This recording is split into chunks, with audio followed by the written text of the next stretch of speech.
Hey guys, my name is Rob Noire and welcome back to another one of these kind of different do-it-yourself videos. These videos, it's a lot different than anything else I do on the channel, but it's just kind of fun to do. So I was like, why not? I had this idea, something I've been meaning to do for a while, and I was like, why not do a video about it? Maybe you'll learn something from this, maybe you'll have tips so that I can do it better, maybe it'll be fun, entertaining, who knows? So let's just jump right into it. So the topic today is third-party N64 controllers. This here, hopefully that's not too blurry, third-party N64 controllers. I have two that are broken that I would like to fix because I only have two N64 controllers that actually work. So if I want to do 4-player with my friends for like Mario Kart or something like that, I'm kind of out of luck right now. So yeah, I've got two of these things that don't work, and I was like, why don't I see if I can fix them? I'm pretty handy, I've done this kind of stuff before. I have fixed controllers before, but never a third-party controller, and the only time I've worked on an N64 one, I broke it. So the story behind these, if you're wondering, is when I was a kid, I had an N64, which is actually the same N64 that I have at my place right now, exact same one. And it came with two standard controllers. There was like that gray one and also the see-through purple one, which was fine. And then obviously we wanted to have more so that the whole family could play, so we ended up buying a couple of different ones. One of them is this one right here. Again, a controller that I used as a kid. This is a Mad Catz. It has a turbo reset slow button on it. This thing worked pretty well, actually. Like, I never really had any complaints about it. Nowadays, though, what's the thing that always goes on N64 controllers? That little joystick. The joystick on this one, it isn't terrible, but it's not great. So I'm wondering if I might be able to go in there, have a look, and maybe tighten it up, make it work a little bit better. That's the problem with this one. Now, this other controller is one that was bought way after the fact. It's just a third-party controller. This brand, Tomy, I find it works reasonably well. One of the controllers I have that works is actually this brand. The problem with this one is, though, the R button does not work. Have you ever played Mario Kart 64? You jump with the R. So this thing is fucking useless. So that's another thing. I'm gonna open it up, I'm gonna have a go, I'm gonna try and fix that. So before I actually open them up, though, I'm just going to do a quick little video showing you exactly the problems, like, in action. So we'll go right to that. Alright guys, so as you can see, this is my N64 over here. As I've mentioned, it's the same one I had when I was a kid. It's a little beat up, it's not in the greatest shape, but it works. Same one I had, and I love it. So we're going to be playing Mario Kart. I have the N64 plugged into my upscaler, which is right here. I didn't forget to do it like in my first Can I Fix Paperboy episode there. So let's just boot the console on.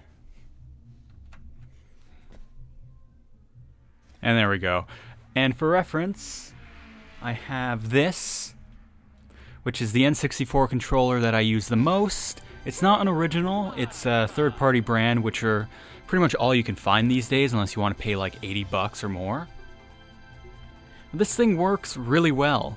Like, I find it works almost as good as the originals, and after it's been worn in a bit because the buttons are a little stiff, I'm sure it will work exactly as good as the originals. So let's just get right to it. I'm going to be using Mario Kart to demonstrate everything in this video just because it's such a fucking...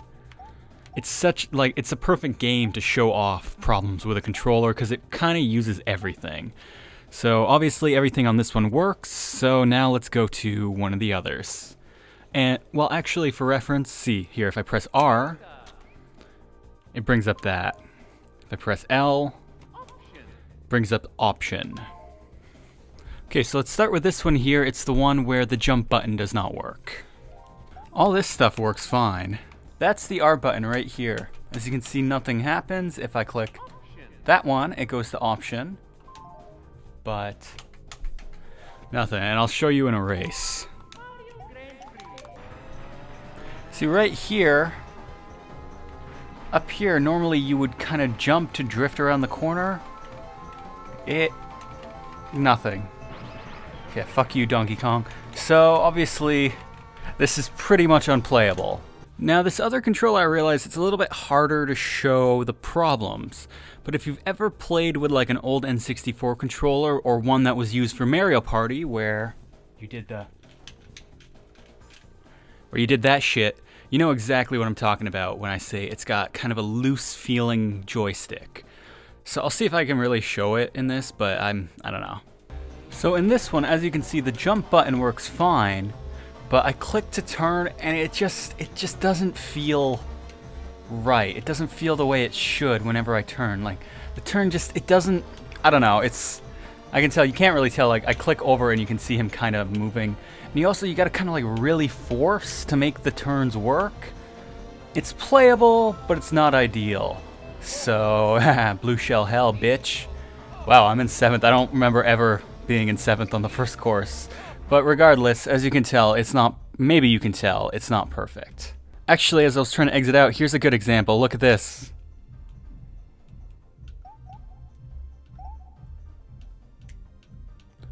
See how I'm pressing down and it wasn't registering it? I have to really do that for it to fucking get it. That's the problem with this one. I have smaller hopes for fixing this one, but since I'm doing one, I might as well do both, right? Okay, so obviously the first thing you gotta do is open it up. Now, like what I remember of the original N64 controllers, it's just a star. You just need a tiny little screwdriver like this. Seems to be five screws in total. Now, the only thing I'm worried about is when I have worked on PlayStation 3 controllers before, they like to explode when you open them. So I'm just really hoping that we're not going to have a similar situation on our hands here. Slid off pretty easily. Only thing that's still attached to the bottom is the Z button. So these are the little bumpers. Immediately I can see a difference in the two bumpers. So again, this bumper, as you can see, seems really good. This bumper, not really quite so good. So that's obviously the problem here. Everything else seemed to work pretty well anyways. So it's really just this crushed button here labeled R. So I'm gonna try kind of finagling around with that and seeing what I can do. And I don't know if you can really see, but here, like the black piece sits flush with the metal here. Well, here it's totally gone. And I think that if this piece was actually just held in place properly, it would actually be responding the way that it's supposed to. I really think that's the only issue that I can tell, is the fact that this piece, either through just regular wear and tear or whatever, is just now basically moving completely freely. So I'm able to pop the piece back into where it used to be. I noticed that there used to be like little tabs that would hold the piece in on the top. Like, I'm sure you probably can't really see that, but there's these little black tabs that are slightly bigger than the outside metal that would hold the piece into place. They're gone on this one. I guess snapped off. Maybe somebody pushed the button a little too hard. So I'm gonna have to DIY this a little bit. So what I've got over here is some industrial strength super glue, which is pretty much what I'm gonna use for it. This stuff works very well. In fact, I feel like it's kind of glued the cap to it. I don't have a lot of this left just because of some other stuff I've been using it for. So hopefully I have enough left for this. This stuff works really well. I'm not going to show the brand, but if you recognize the bottle, I highly advise this for any kind of DIY work. Just know that once it bonds, it is bonded for good. Okay, so basically I'm just coating the edges of this thing with my super glue. Again, being very careful because I don't want to get any of this on the button itself. Otherwise, then the button will never work. And I'm also just trying to cover those little points where there used to be something to hold it in. Looks like I did a pretty good job. Just touch it up a little bit. This stuff takes just about 30 seconds to get a complete firm hold. So I gotta put this aside for that long. And while I'm waiting for that to dry, again, I'm going to close this up, stick it in a sealed bottle, and stick it in my refrigerator. makes it last way longer. And I'm also going to get off the super glue that kind of popped onto my hand while I was talking and not really paying attention. Okay, so the initial set has finished on this thing, but I'm gonna actually give it until the other controller's done before I put it back together, just to make sure everything's dry and nothing's going to attach itself to like this, the other half of the controller, because if it does, then I could never get this thing open. From what I've seen though, I would assume that what I've done actually fixed the problem. And I had, as I mentioned, I had other N64 controllers when I was a kid, and these buttons going was one of the problems. So I'm curious if I had just basically done what I did now, if I could have made those controllers work instead of us just throwing them out and getting new ones. So I really wonder if that would have fixed the problem. So I'm just gonna set that aside for now, and then I'm going to come back to it, reassemble it at the very end. Okay, now this controller, the one with the loose, not responsive stick. Now this is the one I have less hope for fixing, but regardless, we're gonna give it a go. And again, like I said, this is a controller that I've had since I was a kid. So I'm really hoping I can fix it, but if not, I mean, at least I should have one other controller that will work. So first things first, we gotta open this thing up.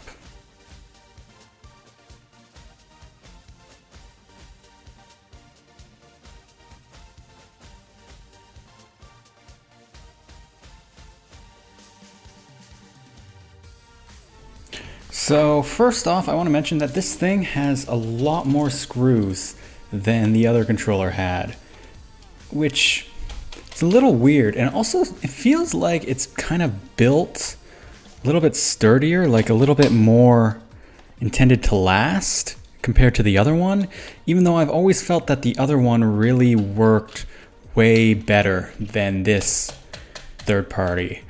I mean, it's a Mad Catz product, right? I've used some of their stuff before. I've never really felt the majority of it really worked that great. You might have a different experience, but okay, so not all the screws fell out, but they're all loose. So let's see, will you let me just open you up? Again, this is another one where I really hope it doesn't explode. That's cool that just pops right out. I was not actually expecting that. So these rubber things just come right off. That's a unique way to do it. Okay, again, please, controller, don't explode like a PlayStation one. I actually have 2 broken PlayStation controllers that maybe in another video I can try and fix. Whew. Okay, so far so good. Huh. So the Z button on this one is actually on a swivel. I don't know if you can see that. Well, on the other one, it was just kind of held in. That's interesting. I always felt that the Z button on this one had a lot more play, like you'd have to push it a lot harder to make it work, but I don't know if that was really a bad thing. Everything else on it seems to be pretty good.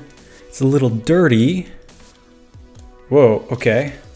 And I turned it upside down, a little piece of plastic, a little tab fell out. It's never a good sign. I don't really know where that came from either. Oh, yes I do. It used to hold the cable. It was a piece that went around the cable. I could probably super glue that back in place, but I don't think it's actually worth it. So I just gotta remove these 4 or 5 screws here to have a look at the control stick. And here's a little pro tip for anyone who might be doing DIY work on the controller themselves. Always try and take off the bottom and use the weight of the controller, the chips, everything to keep the buttons on the controller in place. Because if you do it the other way, the buttons are going to come off, and then getting them lined up and in place is going to be really annoying. On this one, the only ones that I really have to worry about are these here, like the bumper buttons, and those are simple. But like those little C buttons and everything has to line up perfectly, otherwise it's not going to work the way you want. Just open your controllers upside down. Take off the bottom where the screws are first. That would be my #1 tip for doing this kind of stuff. Like I said, I have worked on a few controllers before. I'm definitely not a pro for this. Neither am I a pro for any of my DIY stuff, but... Oh, and I didn't actually have to remove the plastic casing. Although, actually I will, because I think I want to clean it. That could be could just be really gunked up. Okay, so this thing is kind of nasty, so I'm just gonna quickly clean this thing up. Alright, so I did what I could to clean up a little piece. So now here is the joystick itself. I have to be careful because I don't want to pull any of these wires loose, because soldering them back would be a real pain in the ass. Looking at it, I see a lot of dirt stuck inside, actually. There's no way I can pick that up with the camera, but when I tilt the stick down, I can see fuzz, dust, and shit just stuck inside. I think I'm gonna try and clean that out. So when I was a kid, we had a lot of cats, and I'm finding just like a ton of just like hair, like almost like a hairball in here. So I'm curious if the buildup, the non-responsiveness was really just a lot to do with just a massive buildup of cat hair. I've also noticed that there's these little things, these little ports on the side, but I'm not really sure what they do. One of these ports actually lets me control the tilt, like the front to back, actually. So if any of them were malfunctioning, it would be that one. Oh god, there's more fucking cat hair here. Okay, so I've tightened those up a little bit, as best I could. I've also cleaned this thing pretty well. I mean, there's still some dirt, but what's left is pretty much going to be done when this thing is reassembled. So I don't have to super glue anything, I don't need to fix anything up.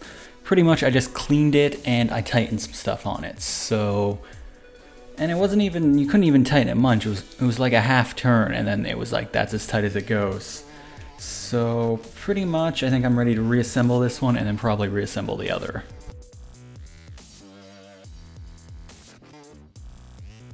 Okay, so something I gotta mention is that this controller more or less just tried to fight me putting it back together. Like, it did not like that. So that makes me a little worried that maybe something got knocked out of place. Let's hope not, but it is a possibility.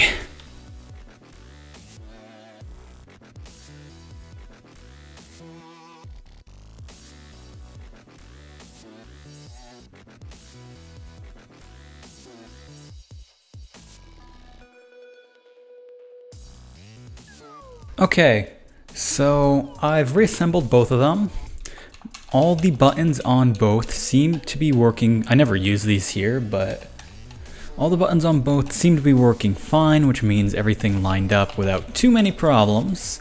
This guy was actually kind of a pain in the ass just to get the screws to line up, because the holes aren't the exact same size as the screws, which is kind of annoying when you want to take it apart.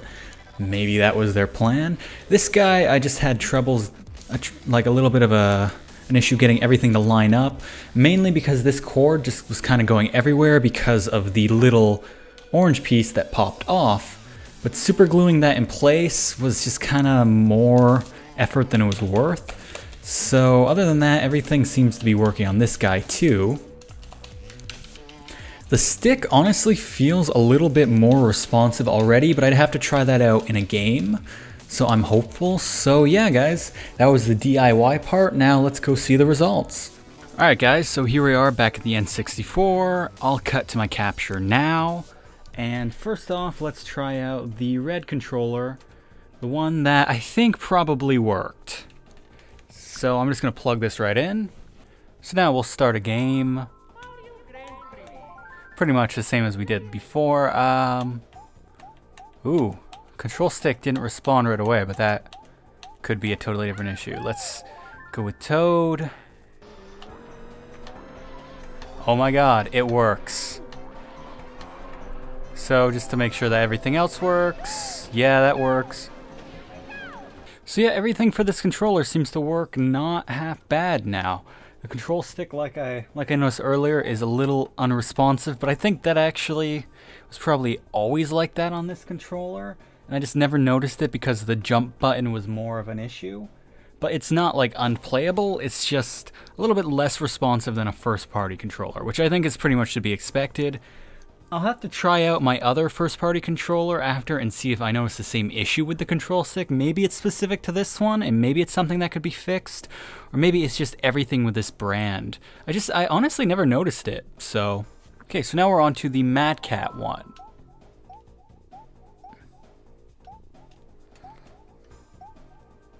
So in comparison to before,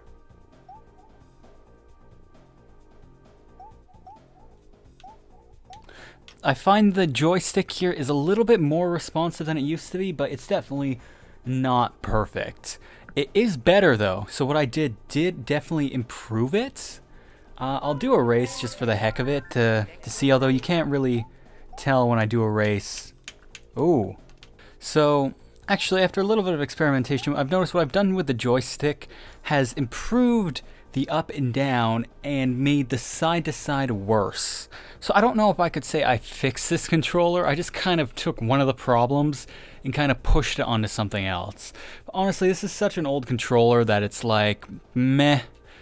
I mean, I wasn't really expecting a perfect solution for this one, so I don't know, this controller, maybe I'll put it off onto the friend who is gonna lose anyways, or the guy I really want to lose.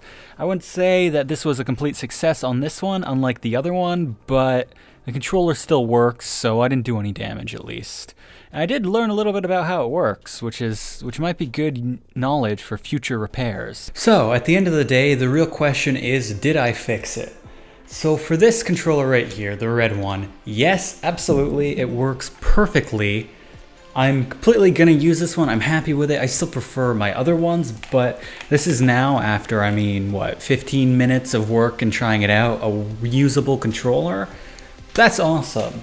As for this Mad Catz one from my youth, did I fix it?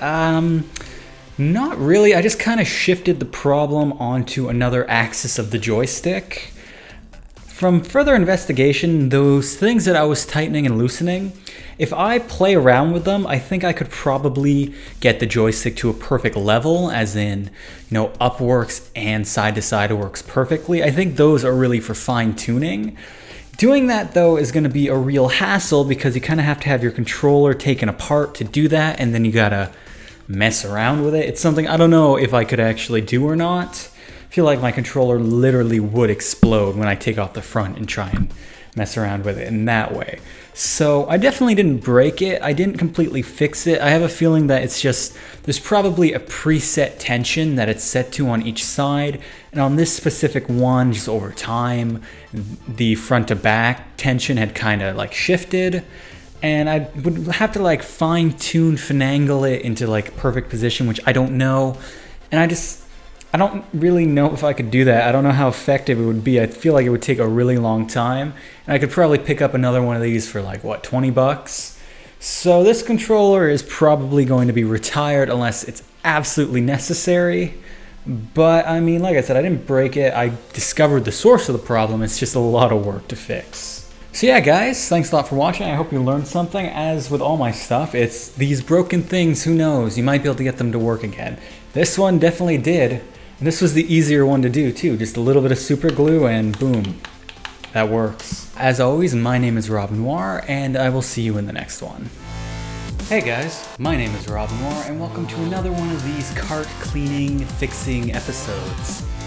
So my last one went really well, as you might have seen on people later on, but for now we're just gonna 150cc the last course we haven't done yet. And if you have followed so far, I'm getting screwed a lot, and